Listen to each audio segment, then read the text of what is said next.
Hello and welcome back to An Old Man Watches, where today I'm going to be talking about the 2012 Chilean action comedy Bring Me the Head of the Machine Gun Woman. And the film begins with multiple assassins attempting to kill the famed hitwoman named in that very long title. They all fail as the Machine Gun Woman responds to the threat with lethal violence of her own. We then meet Santiago, an avid video game player who still lives with his mother despite looking like he's in his 30s, and whose only experience of gunplay is via a TV screen. Santiago's reminisces about his latest video game triumph are interrupted by the need for him to head to work. He's the DJ at a club owned by the gangster Don Che Sausage. Yes. When Santiago accidentally overhears Shay's plan to double the reward on the machine gun woman's head, it seems that he's about to meet a sticky end. After all, he's now a witness to a mobster planning a murder. But Santiago managed to brazen it out, and at least secure a stay of execution by offering to find the machine gun woman for Shay. As it happens, Santiago does genuinely have reason to think he might be able to find the hitwoman, because he knew her before she became a hired killer. He has, however, left out an important piece of information when he talked to Shay. Santiago is more or less in love with the machine gun woman. Or at least, he's long lusted after her from afar, which in action movie terms is the same thing. Can Santiago and the machine gun woman find a way to survive Don Shay and his army of heavily armed thugs? And will they hook up in the process? I mean, you've seen a movie before, right?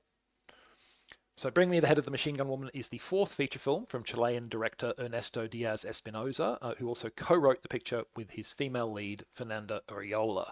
The film debuted at the 2012 Fantastic Fest, which is an annual film festival that focuses on genre movies, which it defines as including horror, science fiction, and action.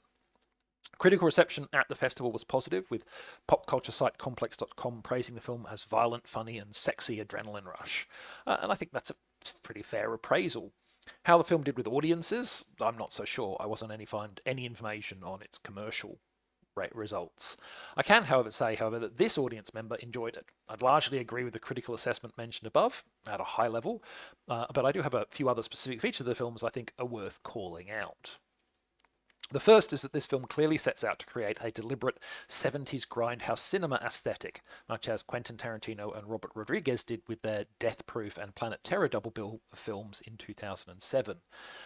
Bring Me the Head of the Machine Gun Woman doesn't have the gonzo fake trailers of its bigger budget cousins. It's much bigger budget cousins, I suspect, probably by a factor of 50 or so, but it does share the same damaged film stock aesthetic. The old grindhouse theatres mostly ran cheaply produced films that were shipped from cinema to cinema and then played on aging projectors, leading to damage such as scratches and marks on the film stock. This movie includes such visual artifacts deliberately added in its opening sequences.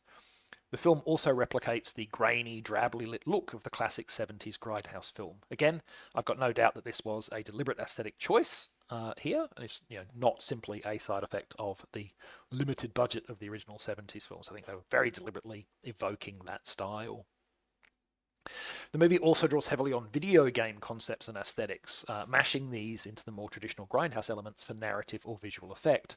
For instance, Santiago's quest to find and then either help or betray the machine gun woman, for a long time even he isn't sure what he's going to do, is broken into several missions, each of which gets an on-screen title card, generally presented over an image of Santiago driving to the scene, which very much evokes a video game loading screen. You'll often see that sort of thing of, oh, here's a shot of your character running off to do something or driving off to do something, and what it's actually doing is covering up for the fact that the game is loading. I don't think this is an accident. But even if you didn't buy that idea, though, late in the film we get several short snippets of actions that are shot in first-person shooter style, with the camera looking directly from the firing character's eyes, the hand and weapon in the centre of the screen. Games like the Hitman series and Grand Theft Auto are almost certainly an inspiration here, and going all the way back to Doom and Wolfenstein. First-person shooter genre is a big gaming thing, and you see it here, quite deliberately so. Now, as you might imagine, the film's original language is Spanish. I would have preferred to watch it in that language with subtitles, but that didn't seem to be an option on the streaming service that I was using. So I had to watch it dubbed, which was, as it often is, a bit frustrating. My dislike of dubs is twofold. First, I find it distracting that the spoken words don't match the actors' mouth movements. And second, a lot of voice acting in dubs just isn't very good. The first factor isn't too distracting here, I must admit. The English lines seem to have been deliberately structured to try and make them match character lip movements as much as possible. Among other things, this appears to have led to some characters being renamed. For instance, the mobster Don Shay Sausage was named Shay Longara in the original Spanish, but they changed it to make it fit better, I guess. Although the lip movements aren't an issue, there's still the fact that the dub is poorly acted, as so often seems to be the case in streaming dubs. The delivery of most lines is quite lifeless and bland, giving the impression that it was recited by emotionless robots. Which, I mean, is a worryingly real possibility for the future, I expect. If movie financiers can get away with it, they're sure to start using AI dubbing to save them from having to pay real people to do, well, frankly, a not very good job. At least in this case. Also, while the dialogue was dubbed, the film's on screen text, such as character names and mission titles, are not translated. They're simply shown in the original Spanish. It's generally not hard from context to work out what they say, a task that is helped by the fact that English loves to steal words from other languages, but it would have been nice to have a translation added to those. Anyway, if you're interested in seeing something of Chilean cinema or in watching a Neo Grindhouse film, then Bring Me the Head of the Machine Gun Woman isn't a bad way to spend an hour or so. As always, though, if you can find it subtitled, try to watch it that way rather than dubbed.